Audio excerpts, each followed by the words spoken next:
যৌক্তিক আন্দোলনে আমাদেরকে টাচ করছে, যাকে টাচ করছে তার পা ধরে মাছটা পাওয়া করছে।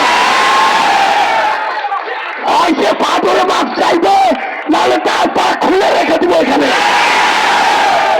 আমার ধারণা ছিল না, সেজন্য আমি রোডটা পার করার জন্য মিথ্যা পরিচয় দিয়েছি।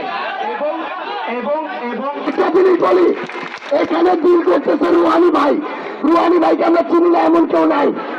রুহানি ভাই আমাদের ক্যাম্পাসের বড় ভাই। ডিল অবশ্যই স্টুডেন্টদের স্বার্থের সাথে যাইতে হবে, ভাই এটা দেখবে। অলরেডি তাকে চাপ দেওয়ার মানে আমাদের পক্ষ থেকে আমাদের বড় ভাই রুহানি ভাই গালটাল লাল করে দিছে অলরেডি। দুই, ফরমালিটির জায়গা থেকে তার কাছে একটা মুসলেখা নেওয়া হইতেছে, এবং তিন, স্টুডেন্টদের সবার সামনে এসে সে মাফ চাইবে।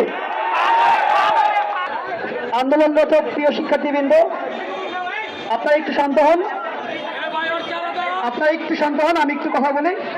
যে অনাকাঙ্ক্ষিত ঘটনাটা এখানে ঘটেছে সেটা আসলে মানে এই ভদ্রলোক, এনার নাম হচ্ছে মাইনুদ্দিন।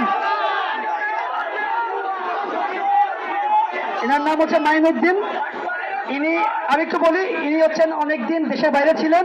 আপনাদের যে চলমান আন্দোলন, যে আপনাদের সেন্টিমেন্ট, এই যে কোটার বিরুদ্ধে, যে কোটার কথা বিরুদ্ধে আপনার যে অবস্থান, সেই সম্পর্কে এনার সুস্পষ্ট কোনো আইডিয়া ছিল না। ইনি মালয়েশিয়া থাকেন, বাংলাদেশে তিনি একটা আইটি ফার্মের চাকরি করেন। তিনি আতঙ্কিত হয়ে বুঝতে পারেননি, প্রাথমিক চেষ্টা করছে ঢাকা মেডিকেল যাওয়ার জন্য। তার এখানে রুগী ছিল, তার বাবাও একটু অসুস্থ বয়স্ক। এই জায়গা থেকে তিনি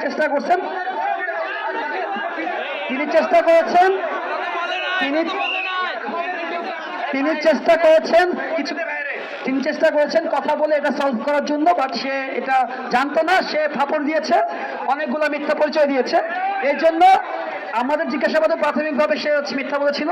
আমরা পরবর্তীতে এটা ভেরিফাই করেছি, তিনি ওরকম কোনো বিষয় নাই। সে শুধুমাত্র সাময়িকভাবে এই অবস্থান থেকে এখানে আতঙ্কিত হয়ে আপনাদের সামনে সে উল্টাপাল্টা বকেছে। এখন সে হচ্ছে অনুতপ্ত। আপনাদের সাথে সে কথা বলবেন, সে কথা বলবে আপনার সাথে। আমরা অলরেডি তার কাছ থেকে মুসলেখা নিয়েছি এবং তার নাম ঠিকানা রেখেছি। পরবর্তীতে আমরা তাকে যাচাই বাছাই করবো।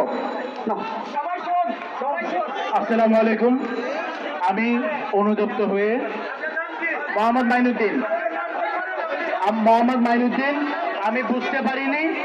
আমি যখন আমার নাম মোহাম্মদ মাইনুদ্দিন, বাবার নাম মোহাম্মদ আয়ুব। আমি মিথ্যা পরিচয় দিয়ে রোডটা ক্রস করতে চেয়েছিলাম, কিন্তু আমি আপনাদের এই যে আন্দোলন, whatever is happening, I had no idea. আমার কোনো আইডিয়া, আমার আপনাদের আন্দোলনের কোনো আমার আইডিয়া ছিল না, ধারণা নাই। আমার ধারণা ছিল না, সেজন্য আমি রোডটা পার করার জন্য মিথ্যা পরিচয় দিয়েছি।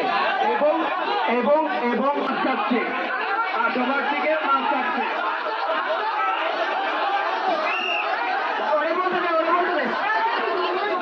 পরিচয় দিচ্ছে সেনাবাহিনীর ছোট মেয়ে জামাই নামে। পরে রুহানি ভাই প্রমাণ দেখছে যে সে একটু দুই না হতে একটা পাপড় ছাড়তে হয়, পায়ের পাপড় দিচ্ছে।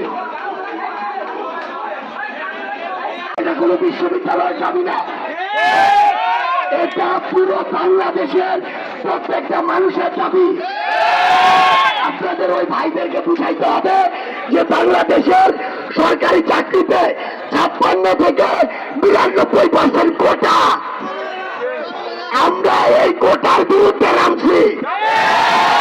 যার মেধা সে চাকরি পাবে, এই জন্য নামছি।